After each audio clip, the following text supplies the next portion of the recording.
om det, men jeg håber på, at jeg bliver klogere. Og Claus Pedersen, du har i hvert fald givet udtryk for, at du ved en hel masse om klæbeånder, så det glæder vi os til at høre om. Og Anne-Marie, du er selvfølgelig med, fordi at ved du noget om klæbeånder? Det bilder jeg mig ind. Ja. Men hvor meget jeg ved i forhold til Karl Claus, det må jeg komme ind på en prøve. Ja. Har du oplevet det? Jamen, det bilder jeg mig ind, jeg har. Ja. Den kendskab, jeg muligvis havde til klæbeånder, den svarede egentlig til, at for år tilbage, der var der nogle udsendelser i en eller anden tv-udsendelse på landsdækkende noget, hvor man oplevede noget, som havde en klæbeånd, og så forløste den sig ved, at så var der et bord, der sprang og sådan noget. Og det var sådan ret voldsomt. Og så havde jeg vi har nogle arrangementer hjemme hos os en gang imellem, og der havde jeg en på et tidspunkt, der kom en yngre kvinde, var med, og jeg kendte hende egentlig ikke på forhånd. Men et eller andet gjorde sådan, at jeg sådan lige i det splitsekund tænkte, hun virker ualmindelig trist, uden at jeg ligesom kunne sige noget om det, eller forholde mig til det, eller noget som helst. Og der var så en af de andre piger, og vi stod sådan lige sådan og hang lidt, og så sagde jeg sådan, fornemmer du også en tristhed? Og mere sagde jeg egentlig ikke. Og det kunne jeg så sådan ligesom, Så havde der været pause, og den her, der var at fortælle om nogle forskellige ting, blandt andet om ånder, og med hvordan man kunne slippe noget. Det var sådan set. Og så efter pausen, så skulle vi have en, der skulle prøve det. Og så sagde det vedkommende, som stod for det, at jeg synes, at det skal være den unge pige, som sidder der. Har du ikke lyst til det? Jo, det havde hun. Og mens hun egentlig sidder i stolen, og så bliver der sådan ligesom gjort forskellige ting, og så skulle de sige, og så gik han ind, og så sagde han, jeg fornemmer, at der er ligesom noget tristhed, noget kedattighed, og så også sådan en form for frustration. Og så skete der sådan meget kort forklaret det, at det her, det forløste sig. Ikke sådan, at glasset det sprang, men man kunne i hvert fald fysisk se, at den her unge pige, hun ændrede fuldstændig ansigtstræk og det. Og dem, der sagde sådan lige på forreste række, plejer at sige, altså hårene, de rejste sig, og de kunne mærke, at der skete en energiændring for dem. Og hun var meget, meget rørt efterfølgende, og det viste sig så sådan set, at hun havde i en meget lang periode, der havde hun haft det sådan, at hun følte simpelthen, at hun næsten ikke blev set, når hun var i skole, altså noget voksenundervisning. Og hun fortalte mig efterfølgende, fordi det var en af dem, jeg så ringede til og spurgte af, hvordan havde du det? Ja. Så sagde hun, dagen efter, der havde folk startet med at sige goddag til hende. Så der var sket en ændring. Og hun fortalte så, at hun havde været i en periode, hvor hun havde haft sådan... Ja, hun var måske sådan lidt meget på, jeg vil ikke sige på værtshus, men gik i nogle miljøer, hvor der sådan set var nogle ting. Og der var der på en eller anden måde, havde hun fået kontakt med en som havde været narkoman. Og det var faktisk en afdød narkoman, som havde higet sig på hende som en klæbeånd. Men det blev lidt for kedeligt, fordi at hun gik jo ikke til fest hver dag, det var ret så sjældent. Så den der klæbeånd, som jeg forstod, den blev egentlig sådan mere, at den gjorde hende trist og lidt utilfreds med nogle ting, fordi at den havde nok forestillet sig. Der var fest og ballade. Der var fest og ballade. Så det var sådan en af dem, hvor det berørte mig rigtig, rigtig meget. Og så havde jeg faktisk en, hvor jeg sådan ligesom tænkte, hold da op. Men om det var en klæbeånd, eller det var en energi, som jeg selv havde taget på mig, det var rent faktisk, at jeg i en periode, så synes jeg, det var lidt ofte, at jeg sådan lige synes, vi skal da lige have et glas rødvin. Og det blev så ikke kun til et glas, det blev så til et par glas. Og så tænkte jeg, hvor har jeg været i et miljø, som jeg kan have ligesom pådraget mig et eller andet, eller har trukket noget til mig. Måske jeg har været lidt ked af det, og så har omgås nogle af de der sådan. Og det måtte jeg så ind og kigge på, og så var jeg så til at have en til ligesom at hjælpe med at rense, sådan så jeg kom videre. Og der er jeg altså sikker på, at der var en, som ligesom synes, at som måske var lidt afhængig af rødvin, som havde klistret sig på mig. Og jeg tror jo selv på, at de kommer, hvis man nogle gange måske selv er lidt trist eller lidt nede i energi. Sårbar. Energien er ikke så høj, så kommer man ind i de der vibrationer. Det er sådan, som jeg bilder mig ind. Og jeg er så lidt i tvivl af, om det er dem, altså om de slet ikke er gået over, altså hvorfor at de er der, eller om det er på det stadium, hvor de ligesom skal afsted. Altså, Det må vi spørge Claus om, ja, hvad du har af gode forklaringer til det. Men allerførst, prøv at beskrive, hvad er et klæbeånd? Fordi at det er rigtigt, man kan sige, det er svært at generalisere, fordi der kan både der kan forekomme rigtig mange mærkelige ting. Og det er primært en energi. Og det kan både, man skal egentlig se det som en energi. Ja. Hvis vi starter med selve klæbeånden, ikke? Hvor kommer klæbeånden fra? Jamen, der er vi nødt til at acceptere den holdning til, at når vores krop dør, så skal vores sjæl et eller andet sted hen. Mm-hmm. Og den skal fra at være i et materielt materieliv, skal den faktisk op i et usynligt liv. Mm-hmm. Men hvis at man har levet et tungt liv, for eksempel man har holdt til på værtshuset, eller man har været voldelig, og altså i det hele taget i tunge tanker. Det kan også være folk, der har været negativt tænkende hele tiden, ikke? Altså, det er ikke noget med, om man har gjort det ene eller det andet, og man kan ikke sammenligne to, fordi at det er, hver enkelt skal leve op til det, som i forhold til, hvad de har med sig. Altså, at vi er forskellige steder, og de betingelser, der stilles for den ene, bliver ikke stillet for den anden. Men i det, der sker så med en klæbeånd, det er en person, altså en sjælsdel af personen, som ikke er i stand til selv at bevæge sig hjem eller op, eller hvad vi nu ellers vil bruge udtryk. Ikke? Ja. Jeg siger op i den åndelige verden. Ikke? Ja. Hjem der. Og der vil de hænge fast hernede. Det kan også være personer, som er døde pludselig. Det kunne være et trafikuheld, eller noget, hvor at der sker eksplosion, eller noget, hvor de ikke når at forstå, at det er død. Mm-hmm.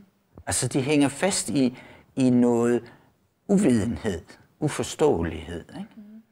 Det kan også være personer, som har et budskab til nogle af de efterlevende, men at de ikke har været i stand til at aflevere det budskab.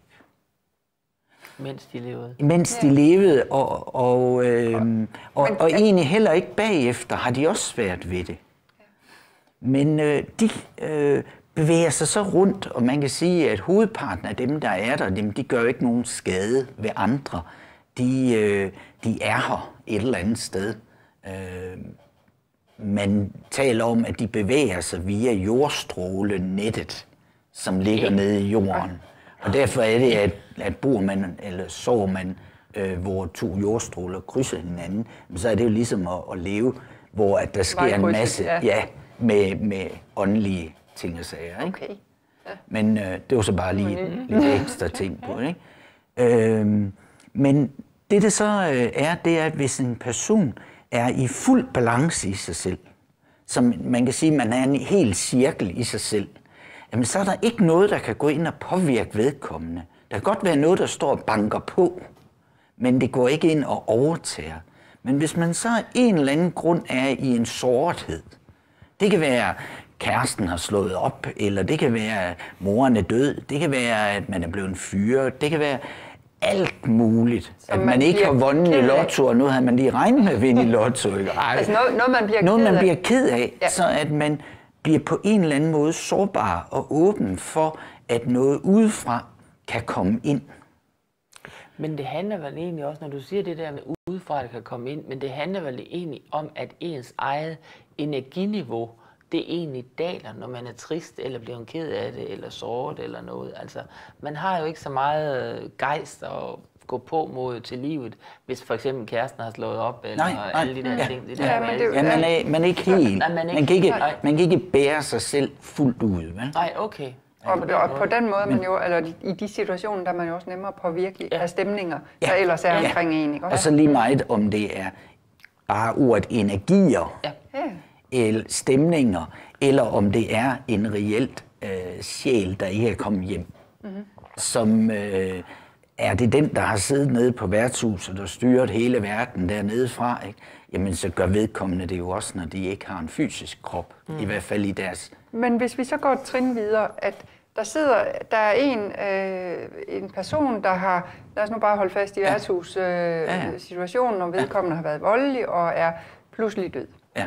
kan ikke komme videre, og så sidder der en anden på værtshuset, som de så overtager, eller som de klister sig fast på, til. påvirker, kan man sige. Ja. Og hvad er det så, der sker? Og det begynder egentlig at leve på nas ved den person.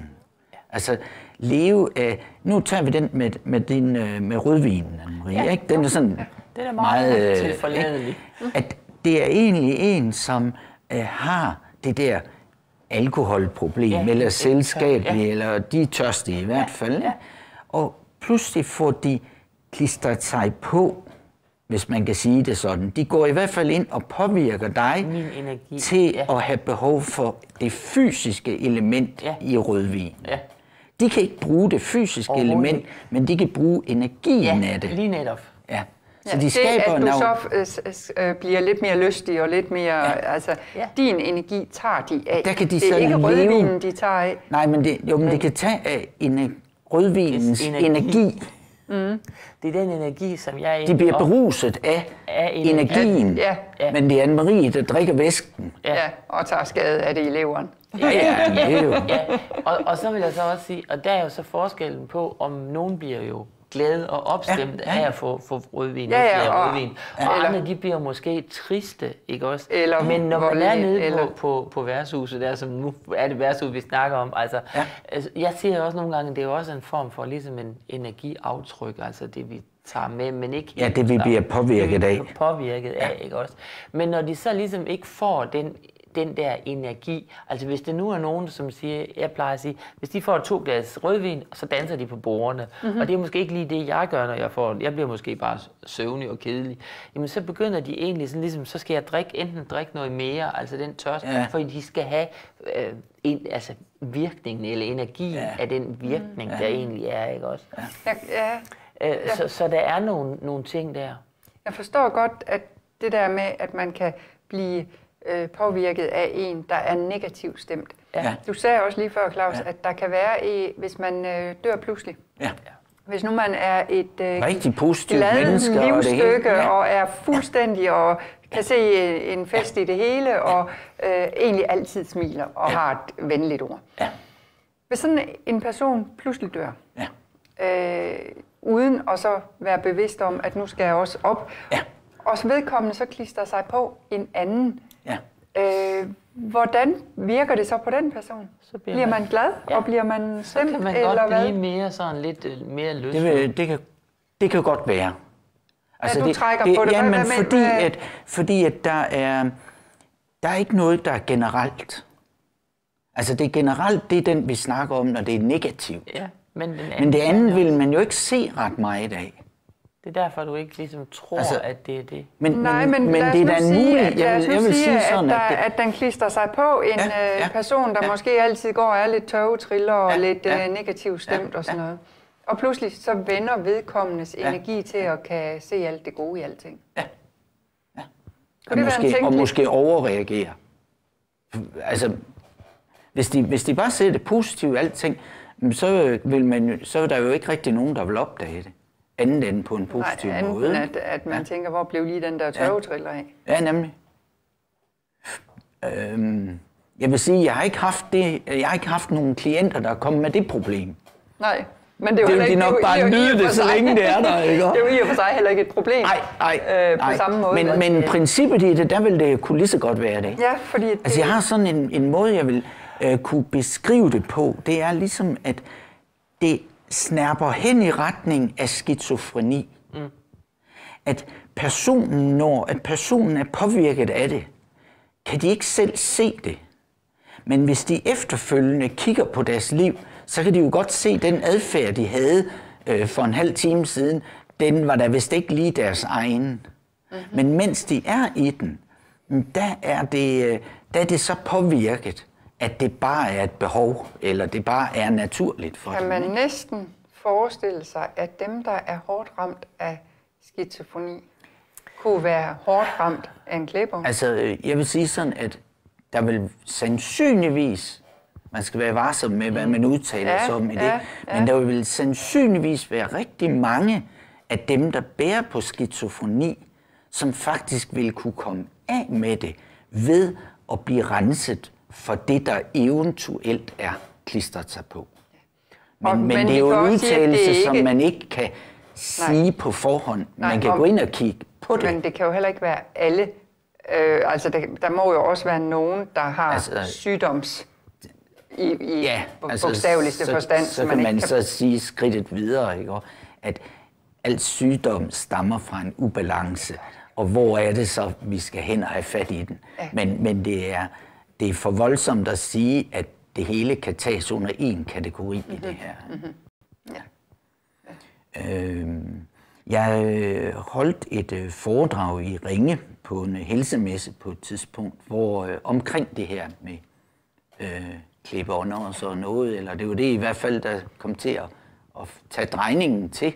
Fordi der skete det, at en dame, hun kom til at ligesom opleve, at hun var enormt oppustet. Altså hun var i sådan en rimelig, skal vi sige, spinkel krop, men hun følte, at det hele det var ved at eksplodere.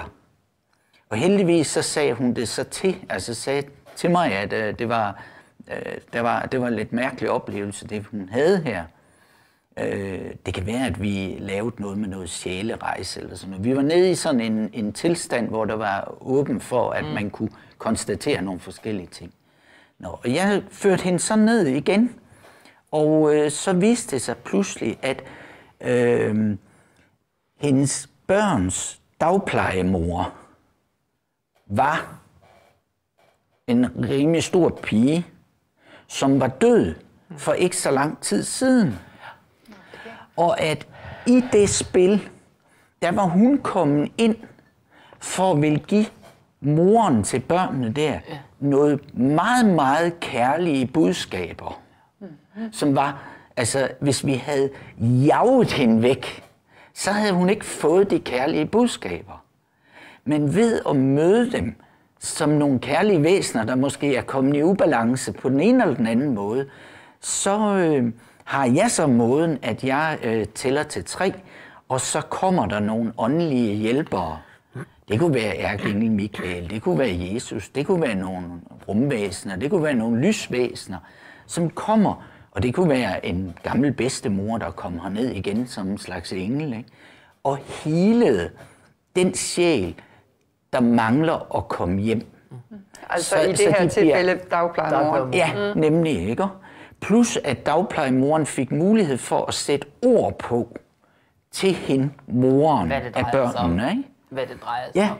Ja, og derefter så hjalp vi hende så til at komme hjem op i en lysskab spiral, og så kom hun hjem. Og jeg fik brev nogle dage efter på, at hun var helt, hun var lettet. Meget, meget lettet, og så dybt taknemmelig over også at have fået de beskeder, som hun fik. Men det var meget hårdt for hende at mærke, at det var ligesom kroppen sprængtes, for at hun kunne ikke være derinde. Altså, men hun var der jo ikke. Det var hendes sjæl, der stadig fyldte så meget, ikke? Ja, det var vel egentlig, selvom også du siger det på den måde, så tænker jeg på, at det er vel egentlig kun en del af, altså det er jo ikke hele sjælen, vel, eller hvad? Det er jo rigtig svært. Altså måden, som man ser det typisk på, hvis man er clairvoyant og kan se det. Jeg kan ikke selv se det.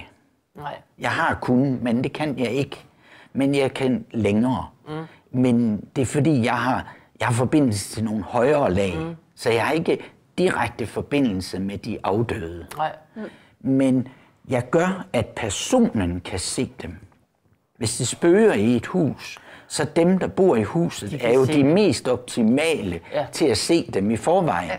Så jeg fører dem i en trancetilstand, så at de, selvom vi sidder hjemme ved mig, kan se det, de plejer at have huserende rundt hjemme ved sig selv. Og så, når vi har set, hvad det er, når vi kan se, hvad det er, så kan vi også gøre noget ved det. Og derhed kalder jeg så de hjælpere, der så kommer ind og renser op i det, og gør dem fredfyldte. Lad os sige, at en alkoholiker bliver alkoholafvænnet på 5-10 minutter, fordi de ikke har en fysisk krop at bære på. De har kun sjælsdelen i det. Og det vil sige, at de ikke behøver, for den vedkommende, behøver de ikke at slæbe det med i den næste inkarnation. Så det er... Så alle de der Og så bliver de så lette, så de kan komme op. Ja. Og man kan sige, en anden gruppe, som er næsten 100% sikre på at hænge fast, det er folk, der har begået selvmord. Fordi der er nogle ganske få, hvor det at begå selvmord er fint. Altså det er ham, shamanen, der går ud på engen og lægger sig til at dø, for eksempel. Ikke? Og giver afkald på sit fysiske liv. Ikke? Men de 99%, eller mange flere end det endda, er fordi, at livet er blevet for tungt. Ja. Det har været for svært at håndtere det, der var. Ja, og føles det som en let eller en tung energi? Ja, det føles som en tung energi. I forhold til der, hvor de... Men hvad sker der så, når sådan en ånd fra et selvmordsperson klæber sig på en anden? Hvad sker der så? Jamen så måske den der depressiv... Det kunne det være, men det kunne i særdeleshed være den tunghed, altså depressiv ting, eller oplevelse af tunghed i livet, som den anden pludselig bliver trister. Hende der, som du fortalte om, ikke? At det kunne meget nemt være sådan en, ikke? Også som... Og det var en meget, sådan, som jeg husker det, en meget indviklet historie omkring det der med narkomaner og sådan noget. Men også, hvor hun havde været så tæt. Altså i det virkelige liv havde været tæt ved hinanden, ikke også? Men hvor den her unge pige på det tidspunkt sagde, at jeg havde tænkt tanken, men jeg havde slet ikke forestillet mig, at det kunne være det. Men at der var nogle ting, ikke også? Men jeg tænker også på, når du siger det der med dem, der begår selvmord, så har det vel noget at gøre med, at lad os så sige, at de er meget triste, og det er så derfor, de ligesom beslutter. Men i sidste fase, der hvor det lige før det sker, der kan de jo egentlig måske godt nå at fortryde, at det var det, de gjorde, ikke også? Fordi at, som man siger, så er det jo sådan, at mange gange er det jo egentlig et råb om hjælp i stedet for. Men at det er, og der jeg tænker, jamen den der klæbeånd, som ligesom bliver, er det den, der ligesom er tilbage? Nogle gange så er de ligesom lidt flove, men de har jo også den fortrydelse, så det er den, der holder dem tilbage, så de bliver ligesom den der samvittighed, kunne man også sige. Samvittigheden, ikke også? Jeg ved det ikke, jeg tænker bare lidt på, det er jo men det er en tung energi. Altså det er egentlig rimelig enkelt. Ja. Lever du let og frejdigt, uden at det går ud over andre, så er det hurtigt. Jamen, så vil du være i stand til at komme op i et lettere sted. Ikke? Jo. Hvis du lever på bekostning af andre, så hænger der sådan en gæld bagefter dig, der kan holde fast i dig. Ikke? Men jeg tænker også, Claus, du sagde før, at alkoholikeren, holder vi lige fast i den, klæber sig på en og beder om, at nu skal du drikke noget, om det var Anne-Maries rødvin, eller om det er at gå ned på værtshus, det er underordnet. Fuldstændig. Men den ånd, der ikke kommer væk, fordi der er bundet af alkohol, af forbruget af alkohol eller stoffer, eller hvad det nu er, kan jo også være påført den person af en anden ånd, som har. Så det er jo sådan lidt, hvorfor drikker Jeppe? Ikke? Altså, jamen, det er virkelig rigtigt. Det kunne vel hænge sammen på den måde? Ja, det er nemlig rigtigt. Altså det er både, så kan det være social arv, altså hvis vi tænker på vores fysiske, vores celler og vores organer og så videre, ikke? Så kan det være rent genmæssigt, vi har fået det fra vores forældre. Ikke? De vi har set og det kan også være, eller genmæssigt kan vi have fået det. Ikke? Fået generne derfra. Ikke? Ja. Og så kan det være social arv, at vi har set, hvordan de agerer, og derfor har vi påtaget os ubevidst, at det er sådan, man løser problemet. Ikke? Ja. Altså man kan sige, at der er jo rigtig mange rygere, der egentlig gerne vil stoppe med at ryge. Ja. Men de hænger stadigvæk fast i den dulmning, der er i røgen. Ikke? Ja. Men hvis vi nu holder lige fast i alkoholikeren, noget af det kan være cellerne, generne, der har arvet det. Ja. Det, at vi har set vores forældre måske gøre det, jamen så tror vi, at livet, det er bare sådan, det er. Det er bedst, at vi gør sådan. Ja.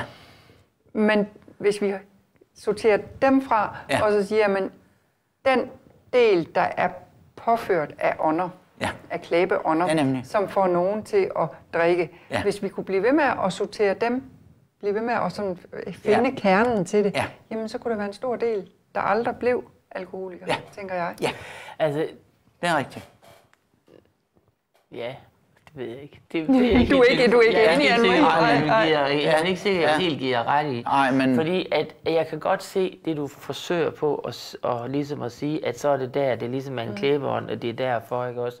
Men jeg vil nok også sådan sige, at det er også forskel på at være decideret alkoholiker, og så ligesom bare fornemme, at jeg har mere trang til enten det ene eller det andet, ikke også?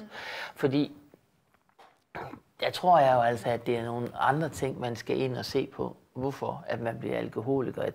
Der tror jeg ikke kun på, at det er fordi, at det er en klæbeånd. Altså det er jo sådan noget med det der, hvor du sagde, de skizofrene, ikke også? Altså så er vi ude i det der med, at det var en klæbeånd, der sagde til mig, at jeg skulle slå ihjel. Altså, ja, men det kunne det vel i princippet også være. Men det kan det jo selvfølgelig godt være, ikke også? Men ja, så er jeg jo sådan næsten selvmodsigende, det kan jeg jo så godt høre, men så håber jeg da godt nok, at der ligesom er noget, man ligesom, hvad sker der her, ikke også? Ja. På den måde. Ja. Men jeg vil egentlig godt lige sådan, jeg ved godt, jeg afslutter ikke her, jeg skal lige være, men det du sagde med dem der dør pludselig, for eksempel i et trafikuheld, eller gør et eller andet, ikke også? Er det forskrækkelsen, der ligesom holder dem tilbage, eller er det klæbeånden, fordi at de er slet ikke klar til at dø?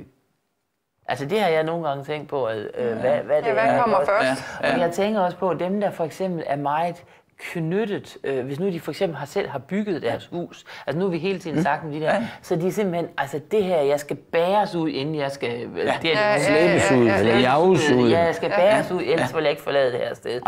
Og så når de er døde, så har man sådan en indtryk af, at de er der stadigvæk, fordi at de holder øje med, at den næste ejer nu også passer godt på huset, eller hvad det må være.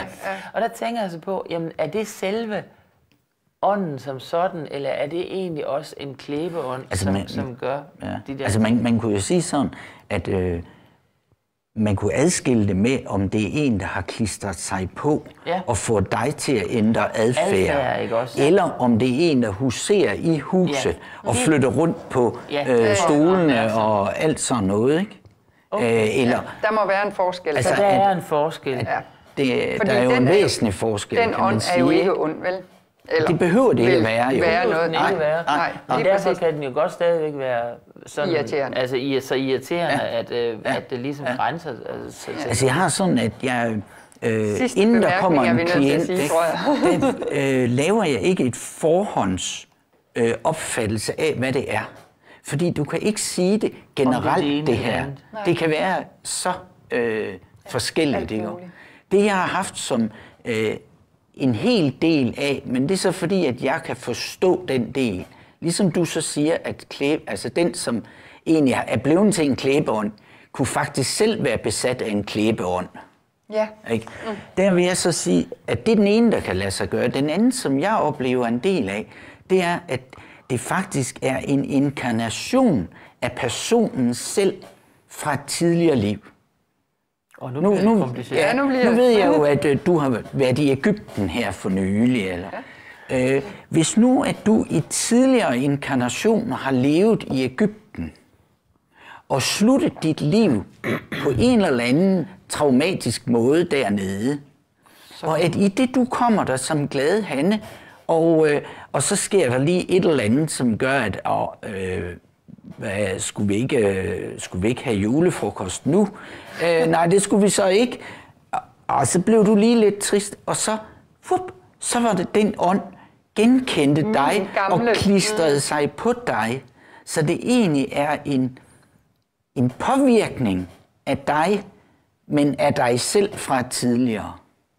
Så når de så kommer, så bliver det en win-win ting for dig. Fordi for det første får vi hjulpet den del af en tidligere aspekt af dig hjem. Ja. Så at din hovedsjæl bliver mere hel. Ja. I stedet for, at den er måske nede på 75%, eller siger vi nu bare et eller andet, ikke? Så at du vil være som udgangspunkt mere hel. Men samtidig får vi den der hjælpen hjem, så du ikke længere hænger fast i det, som der nu er blevet påvirket af den. Ikke? Men det vil jeg jo ikke kalde en klæbeånd. Det kan det nemlig godt være, ja, men det kan også være en, der bare er den negative side af det, for det her lyder meget positivt. Det kan sørme også være negativt. Hvis du nu har været alkoholiker i det liv der... Ja, på den måde, og så bliver jeg pludselig påført den side af det. Ja, okay. Altså, det kan være både plus og minus, så ja. Det er godt. Men intet er generelt i det. Vi er desværre nødt til at stoppe her. Vi kunne jo blive ved i uendeligheder, tror jeg. Tusind tak, fordi I kom. Tak fordi vi måtte.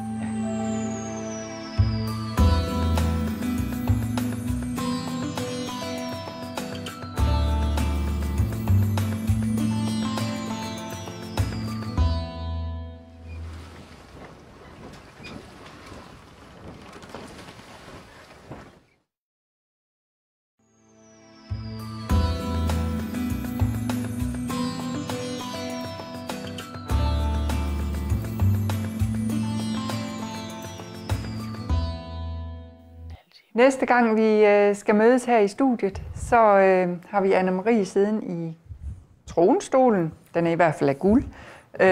Og vi har Claus til at stå og forklare os noget om Dexia. Dexia. Ja. Der kan I bare se. Og dit højere selv. Ja, det er svært. Men vi får en god forklaring på det. Det bliver spændende.